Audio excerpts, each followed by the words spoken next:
안녕하세요. 미국 주식하는 임견입니다. 오늘 미국장 한번 보겠습니다. 구독과 좋아요 부탁해요. 오늘 시장은 긍정적인 소비 지표가 나오며 다시 미국 경제가 강력한 지지력을 보여주고 있다는 것을 나타내 3대 지수는 이제 상승을 하는 모습을 나타냈는데요. 이에 나스닥은 이날도 1% 가까이 상승을 하면서 다시 한번 신고가를 돌파하는 모습을 보여줬습니다. 일요일에 개장 전 발표된 경제 지표는 예상보다 강해 6월 소매 판매는 한 달 전보다 0.6% 증가했고 이 같은 수치는 0.1% 늘 것으로 본 시장의 기대치를 크게 웃도는 결과라 자동차를 제외한 소매 판매도 0.5% 증가세를 보이면서 시장의 전망치 0.3%를 거뜬히 상회하는 모습을 보여줬습니다. 여기에 고용시장도 견조한 모습을 보여 한 주간의 신규 실업수당 청구 건수는 전주보다 7,000건 감소한 22만 1,000건이 나타나 앞서 시장은 신규 실업수당 청구 건수가 23만 3천 건을 기록할 것이라 예상했는데요. 이에 지금 소비는 죽지 않았고 관세와 주식시장이 사상 최고치를 회복한 데 대한 이야기는 많이 나와 완전 고용 상태의 경제와 지속적으로 지출을 이어가는 소비자를 봤을 때 이러한 상황이 유지되는 한 사람들은 계속 소비를 할 것이고 이 소비가 결국 기업들의 이익 증가의 선순환을 만들어낼 것이기에 그것은 곧 주가 상승의 동력이 되고 있다 할 수 있습니다. 이에 이러한 소비는 8월 1일부터 관세 조치가 발표되면 상황은 바뀔 수도 있지만 지금은 건실한 소비 지표가 시장에 꽤나 긍정적인 요소라 정말 나스닥은 매일매일 신고가를 돌파하면서 할 말을 할 수 없게 만드는 상황까지 나타나고 있다 생각이 드는데요. 이에 월가의 공포지수로 불리는 빅스지수는 이날 3% 가까이 내려 16.5위를 기록했고 우리는 그동안 이러한 수치를 보고 시장의 경각심 그리고 시장의 심각성을 알아왔던 터라 지금 이렇게 빅스가 16에서 흐름을 이어가고 있다는 것은 시장에는 전혀 공포감이 없는 수준으로 지난 3월 빅스는 16을 찍자마자 급격하게 상승해 단번에 50까지 올라갔고 이러한 빅스 지수가 솔직히 30 이상일 때는 투자를 한다는 기준점을 갖고 앞으로의 투자 습관을 이어가야 한다 생각이 듭니다. 이에 제가 그렇게 말하는 이유는 이러한 기본적인 수치 없이 단순히 시장이 떨어졌다 그리고 좋은 주식을 매수하자 이러는 것이 아닌 빅스가 30 이상일 때는 그때부터 분할 매수를 한다는 식으로 투자를 하게 된다면 정확하게는 이러한 수치가 기반이 되어 있기에 기술적으로 꾸준히 좋은 주식을 모아갈 수 있다고 생각이 드는데요. 여기에 우리가 간과하고 있는 것은 대부분의 투자자들은 이렇게 공포감이 왔을 때 한 번에 모든 돈을 투자하지 못해 여러분들도 경험을 하셨겠지만 이번 4월 주식시장이 20% 이상 폭락을 했을 때 엔비디아와 같은 좋은 주식을 대량 매수했던 분들은 크게 많지 않았을 것이라 생각이 듭니다. 한편 이날은 장 마감 직후 넷플릭스가 실적을 발표했고 넷플릭스는 기대를 웃도는 2분기 실적을 공개하면서 여전히 매출의 탄탄한 성장은 이어가 2분기 매출은 110억 8천만 달러 그리고 주당 순이익은 7.19달러를 기록해 지속적으로 시장의 전망치를 웃도는 실적을 내놓는 모습을 보여줬습니다. 여기에 2분기 영업이익률은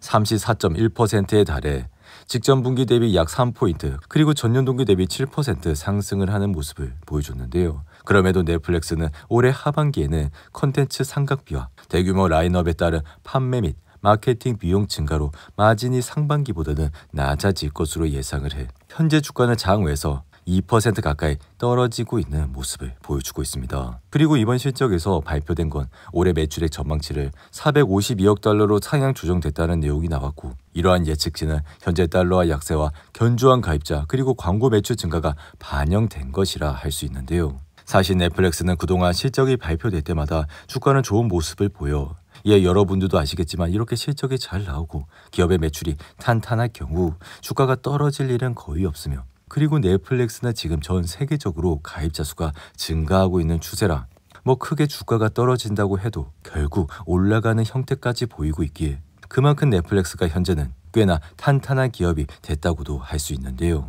그리고 엔비디아 역시 이날은 1% 가까이 올라 다시 한번 신고가를 기록하며 173달러까지 올라왔고 엔비디아가 이날 상승을 하게 된 주요 배경으론 반도체를 생산하는 대만의 TSMC의 호실적이 엔비디아의 주가를 끌어올려 TSMC의 이번 분기 실적은 트럼프의 관세 정책 속에서도 AI 반도체 수요는 탄탄하다는 점을 입증했기에 결국 엔비디아의 시가총액 5조 달러를 향한 행진에 불쏘시개 역할을 했다고 할 수 있습니다. 이 엔비디아의 RSI는 79까지 올라왔고 여기서 조금만 더 올라가면 이제는 80을 넘어서기에 주가는 굉장히 과열된 수준까지 올라왔다고도 할 수 있는데요. 이에 통상 저는 RSI가 80 이상일 때는 적극적으로 투자를 하진 않고, 그러한 이유는 주가는 아무래도 싸게 사야 수익이 높고, 그리고 이렇게 비쌀 때는 기존에 보유했던 주식이 올라가는 것을 단순히 즐기기만 해도 충분하다고도 생각이 듭니다. 그렇지만 TSMC는 순이익이 17조 8천억 원으로 전년 동기 대비 60%나 급증해 같은 기간 매출은 38% 이상 급증하면서 여전히 엄청난 실적을 보여주고 있기에 이날 주가 역시 3% 이상 올라 여전히 좋은 흐름세를 이어가고 있다 할 수 있는데요. 이에 최근 미 정부는 TSMC의 주요 고객에 대한 제한을 완화해 엔비디아와 AMD가 중국 시장을 위해 특별히 설계된 저사양 AI 칩 선적을 재개할 수 있다고 허용했고, 이러한 조치는 결국 관련 공급망 전망에서 주가 상승을 촉발시켜 시장에 긍정적 신호로 작용을 했다고 할 수 있습니다. 여기에 지금은 소버린 AI, 즉 국가적 차원에서 인공지능 발전이 이뤄지고 있기에 TSMC와 엔비디아 같은 회사는 결국 인공지능 반도체의 수요로 실적 개선에 대한 흐름을 이어갈 것이라, 이러한 AI 시장 메가 트렌드는 계속 탄탄함을 지속해서 보여주고 있기에 올해 하반기 들어서도 고객 수요에 대한 어떤 변화도 감지가 되지 않을 것이라고도 생각이 듭니다. 이에 TSMC의 차트를 보시며 이날 급격하게 상승을 하면서 단번에 245달러까지 올라와 다시 한번 신고가를 달성했고, 사실 TSMC의 주가는 올해도 꾸준히 올라 이러한 기업의 매출의 성장 그리고 주당 순위까지 올라가는 모습을 보여주고 있기에 결국 차이는 엔비디아가 20%가 올라가면 TSMC는 10%는 충분히 올라가고 있는 결과를 나타내고 있다 할 수 있는데요. 한편 테슬라의 주가는 이날 소폭 하락을 하면서 319달러까지 내려왔고, 사실 테슬라가 이날 하락을 하게 된 주요 배경은 루시드가 차량 공유업체 우버와 로보택시 부분에서 협력을 하겠다고 선언을 했기에 테슬라는 이날 잠시 흔들리는 모습을 보여줬습니다. 이에 루시드는 차량 공유업체 우버와 자율주행 배송 로봇 업체 뉴로와 함께 로보택시 부분에서 협력을 한다고 밝혔고, 이러한 행보는 루시드가 뉴로의 자율주행 기술을 활용하면서 로보택시를 만들고 우버가 이 루시드의 로보택시를 운행하는 삼각협력체 형태라 루시드의 주가는 이날 무려 30%가 넘게 폭등을 하는 모습까지 보여줬는데요. 이에 이러한 서비스는 내년 후반 출범 예정이라 우버는 출범 뒤 6년에 걸쳐 뉴로의 드라이버를 장착한 루시드 로보택시 2만여 대를 운영한다고 밝혔고, 루시드는 이번 로보택시 운영에는 관여하지 않아 결국 우버가 제3자가 이렇게 만들어진 전기차 소유권을 갖기에 루시드는 단순히 전기차 판로를 확보한 셈이라고 할 수 있습니다. 이에 루시드가 로보택시를 얼마나 공급할지는 아직 공개는 되지 않았지만 에어 세단이 약 7만 달러부터 시작한다는 점을 감안할 때 분명히 고가의 로보택시가 될 가능성이 높다고 생각이 드는데요. 이에 우리가 주목해야 될 사항은 루시드가 올라간다는 것이 아닌 이러한 상황에 테슬라 주가가 내려간다는 것으로, 지금 현재 테슬라는 로보택시에 대한 기대감이 다소 내려온 상태라 이렇게 루시드가 다시 경쟁 상태로 치고 들어오게 된다면 앞으로 로보택시 시장도 다시 엄청난 출혈 경제가 일어날 것이라고도 생각이 됩니다. 이에 테슬라는 다음 주 7월 23일 2분기 실적을 발표하며 테슬라 주가가 단기 상승을 하기 위해선 이번 실적이 굉장히 중요한 포인트가 될 것이라 생각이 드는데요. 이에 테슬라는 그동안 실적이 잘 나오지 않았음에도 불구하고 머스크의 입으로 주가를 계속 끌어올려 지금은 모멘텀에 의한 상승이 대부분이라 펀더멘탈 측면에서는 주가가 오를 만한 이유는 딱히 없는 것으로 판단이 됩니다. 이에 테슬라를 지금 장기적인 투자의 관점에서 보시기보다 단기적인 관점에서 투자를 하는 것이 옳다고 생각이 들며, 그리고 팔란티어를 보시면 이날도 2% 가까이 상승을 해 153달러까지 올라와 다시 한번 사상 최고치를 기록했고, 팔란티어가 이렇게 상승을 하는 이유는 결국 미 정부의 조달이 매출의 거의 절반을 차지하는 팔란티어기에 공동 창업자인 피터 틸도 보수주의자로 트럼프를 일찌감치 지지하던 인물로 혜택을 보고 있어 결국 이러한 행보는 트럼프 정부 내내 팔란티어에게는 좋은 수혜로 작용이 될 것이라 올해 주가는 100% 가까이 상승을 하며 2배나 폭등을 했지만 여전히 팔란티어의 목표 주가는 다시 상향 조정되고 있는 모습을 보여주고 있습니다. 그리고 스낵 음료 회사인 펩시코는 2분기 매출과 순이익이 모두 예상치를 상회하며 3% 상승했고 조정 순이익은 227억 3천만 달러에 주당 2.12달러를 기록하면서 시장의 예상치를 상회하는 모습을 보여줬는데요.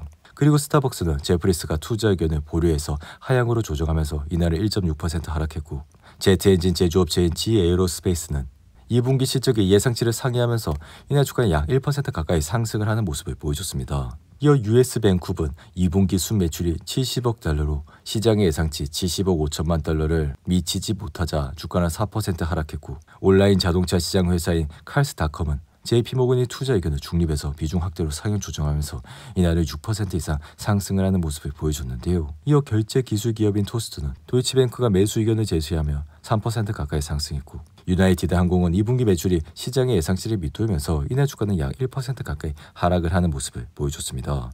오늘도 8분이 넘는 긴 영상 끝까지 시청해 주셔서 감사하고요. 가시기 전에 구독과 좋아요 잊지 마시고, 그럼 저는 다음 영상에서 찾아뵙겠습니다. 감사합니다.